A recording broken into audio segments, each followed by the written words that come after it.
COVID-19 ಸಮಯದಲ್ಲಿ ಸಮಾಜದ ಮುಖ್ಯವಾಹಿನಿಯಲ್ಲಿ ಸದಾ ಸೇವೆ ಸಲ್ಲಿಸುತ್ತಿರುವ ಪತ್ರಕರ್ತರು, ಪತ್ರಿಕಾ ವಿತರಕರು, ಹೋಮ್ ಗಾರ್ಡ್, ಫೈರ್ ಸ್ಟೇಷನ್ ಹಾಗೂ ಪೊಲೀಸರು ಇತರೆ ವಾರಿಯರ್ಸ್ಗಳಿಗೆ ದಿವಂಗತ ಹಾರ್ನಳ್ಳಿ ರಾಮಸ್ವಾಮಿ ಪ್ರತಿಷ್ಠಾನ ಹಾಗೂ ಚಂದ್ರಶೇಖರ್ ಭಾರತಿ ಗೋಕೇಂದ್ರದ ವತಿಯಿಂದ ಉಚಿತ ಆಹಾರ ಪದಾರ್ಥಗಳ ಕಿಟ್ ವಿತರಿಸುವ ಕಾರ್ಯಕ್ರಮ ನಡೆಯಿತು. ಹಾಸನ ಜಿಲ್ಲಾ ಕಾರ್ಯನಿರತ ಪತ್ರಕರ್ತರ ಸಂಘದ ಉಪಾಧ್ಯಕ್ಷ ಸೇತುರಾಮ್ ಅವರು ಮಾತನಾಡಿ, ಸಮಾಜದ ಉತ್ತಮ ಸೇವೆಯಲ್ಲಿ ತೊಡಗಿರುವ ಶ್ರೀ ಹಾರ್ನಹಳ್ಳಿ ರಾಮಸ್ವಾಮಿ ಪ್ರತಿಷ್ಠಾನ ಸೇವಾ ಕೇಂದ್ರ ಹಾಗೂ ಅವರ ಪುತ್ರ ಮಾಜಿ ಅಡ್ವೊಕೇಟ್ ಜನರಲ್ ಹಾರ್ನಹಳ್ಳಿ ಅಶೋಕ್ ಅವರ ಪಾತ್ರ ಅತಿ ಮುಖ್ಯವಾದುದು ಎಂದು ಅಭಿಪ್ರಾಯಪಟ್ಟರು.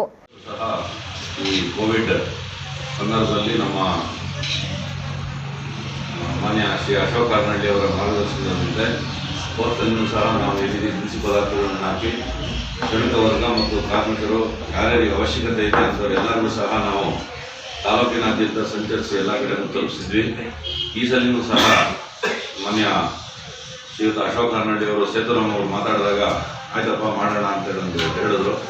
ಹಾಗಾಗಿ ವಿಶೇಷವಾಗಿ ನಮ್ಮ ಇಲ್ಲಿ ನಮ್ಮ ಈ ಕೋವಿಡ್ ಎರಡನೇ ಅಲೆಯಲ್ಲಿ ಫ್ರಂಟ್ ಲೈನ್ ವಾರಿಯರ್ಸ್ ಆಗಿ ಯಾರು ಕೆಲಸ ಮಾಡ್ತಿದ್ದಾರೆ ಅವರಿಗೆ ಮೊದಲ ಹಂತವಾಗಿ ತಲುಪಿಸ್ಬಿಡಿ, ಅದಾದಮೇಲೆ ಮುಂದಿನ ವಿಚಾರ ಮಾಡೋಣ ಅಂತ ಹೇಳಿದರು. ಅದರಂತೆ ನಾವು ಇವತ್ತು ಈ ಒಂದು ಪತ್ರಿಕಾವನ್ನು ಬಂದು ಇಲ್ಲಿ ಪತ್ರಿಕಾ ವಿತರಣೆ ಮಾಡ್ತಕ್ಕಂಥವ್ರು ಮತ್ತು ಯಾರು ಏಜೆಂಟ್ಗಳಿದ್ದಾರೆ ಅವರು ವರದಿಗಾರರು ಇವುಗಳಿಗೆ ಕೊಟ್ಟು ಸಾಂಕೇತಿಕವಾಗಿ ಇದನ್ನು ಪ್ರಾರಂಭ ಮಾಡ್ತಿದ್ದೀವಿ.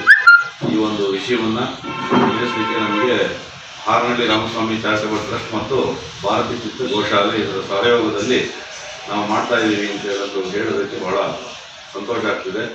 ಇದನ್ನು ದಯವಿಟ್ಟು ಎಲ್ಲರೂ ಅದೇ ರೀತಿ ಸ್ವೀಕರಿಸಿ ಈ ಒಂದು ಕಾರ್ಯಕ್ಕೆ ನಮಗೆ ಒಂದು ಇದನ್ನು ಕೊಡಬೇಕು, ಸಹಕಾರ ಕೊಡಬೇಕು ಅಂತ ಹೇಳಿ ಈ ಸಂದರ್ಭದಲ್ಲಿ ಶಾಂತಕುಮಾರ್, ಆನಂದ್, ಮಂಜುನಾಥ್ ಕಣಗಟ್ಟೆ, ರಂಗನಾಥ್, ಆನಂದ್, ಕೌಶಿಕ್, ಜಗದೀಶ್, ಜೀವನ್ ಕುಮಾರ್ ಮೊದಲಾದವರು ಉಪಸ್ಥಿತರಿದ್ದರು.